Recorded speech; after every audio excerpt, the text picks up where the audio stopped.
Welcome to part 2 of the class, and now you should have one completed little video.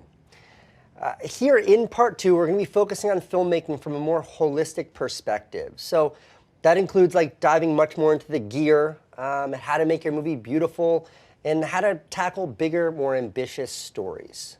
So to do that, let's revisit where we are in the class.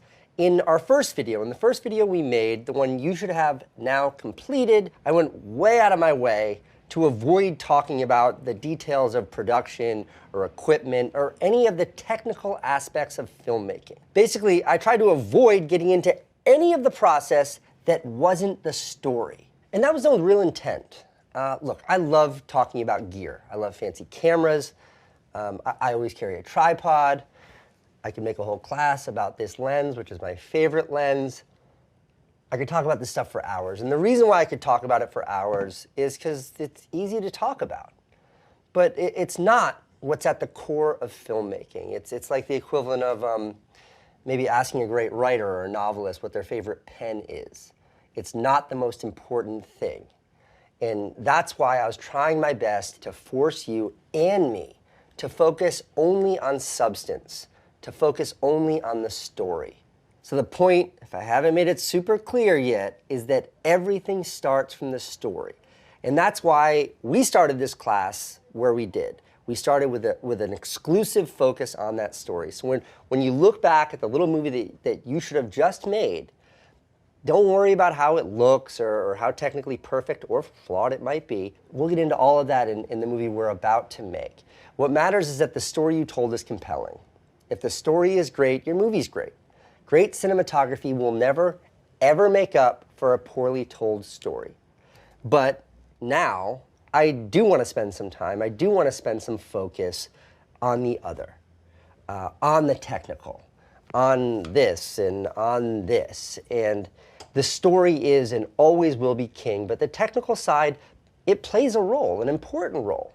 And the second half of this class is going to be about that role, about where the technical stuff fits in, about how I see the technical stuff and how it can aid you in telling the best story possible. Now to start, just like before, we need an idea for this movie. And in that first part of the class, our story was meant to be completely spontaneous, something that we hadn't given any thought to ahead of time. I literally went out to the street, you came with me, and I just looked around, sort of searching for an idea that was good enough to make a story around. And we found something that was interesting enough to share. I did that to really reinforce that there's interestingness in every idea, even the most mundane. So now the approach should kind of be the opposite. What's an idea that you've been holding dear? What's an idea that's been floating around in your head for a long time? Maybe it's something serious, like you want to tell the story of a friend or of a relationship or someone you admire. Maybe it's about a struggle. That could be personal or generic, like I don't know, maybe there's a story that you want to share about fitness and the impact that health can have. Maybe it's about a meaningful place, like a location, and that location has a story that you feel needs to be told and you think you're the person to tell the story about that place. It could be a perspective or a theory you have on the world around us, like why it's important we all use paper straws. They only had plastic straws at the coffee shop this morning, but I believe in paper straws. Now look, my most serious movies, the ones I've released that have like a deep, meaningful story, most typically those stories have been drawn from my personal life. These are private things that for whatever reason I feel the need to share publicly. And that's just something that's personal for me. I find that act of creation and that act of sharing to be cathartic. But don't think that these lessons only apply if you're willing to tell personal or intimate stories. In fact, that's not the case at all. Take my friend Mark Rober, for example. He's a NASA rocket scientist turned YouTuber. He does like, I don't know, 30 million views a video or something insane like that, and he tells amazing stories that have perfect beginning, middle, and end. They're perfectly sculpted stories that are fascinating. And none of those ideas are drawn from his personal life. Instead, he pulls from the things that are interesting that he builds. He makes things. He's a tinkerer. And for him, that's where he draws interestingness from. Whether it's like an obstacle course for a squirrel or a glitter bomb to stop people from stealing his Amazon packages. So I hope that that's clear. A great, meaningful, deeper story can be about you personally. Sure, I love to tell those kinds of stories, but it definitely doesn't need to be. You don't need to focus on your private life to tell a story with depth. So as you're searching for this more premeditated idea for our next movie, know that ultimately you should choose a story that's compelling to you. And if that's something that's about your personal life or something that's personal, great. But know that it doesn't need to be. So what do I want to tell? What's exciting? What's been bouncing around in my head for a while? And I've got a couple of things.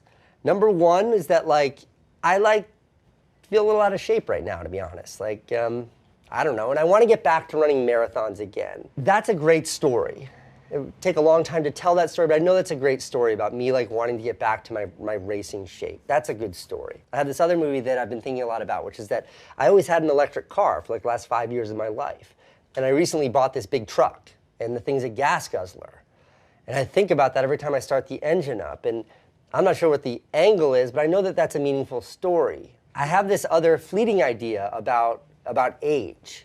And I would build this story around this one concept. And this one concept goes like this. I feel old right now because I turned 40 this year.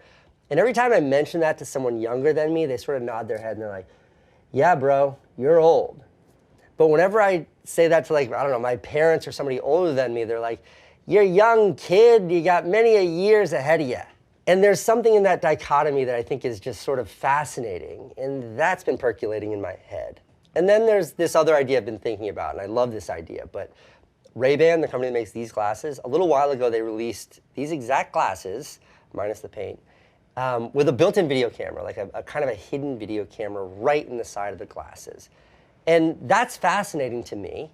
And the idea there, what's interesting about that story is not a tech review, but I'm so known for my sunglasses. Even in filming this class, they asked if I was going to wear glasses in this class. And I was like, of course I'm going to wear glasses. These are my identity.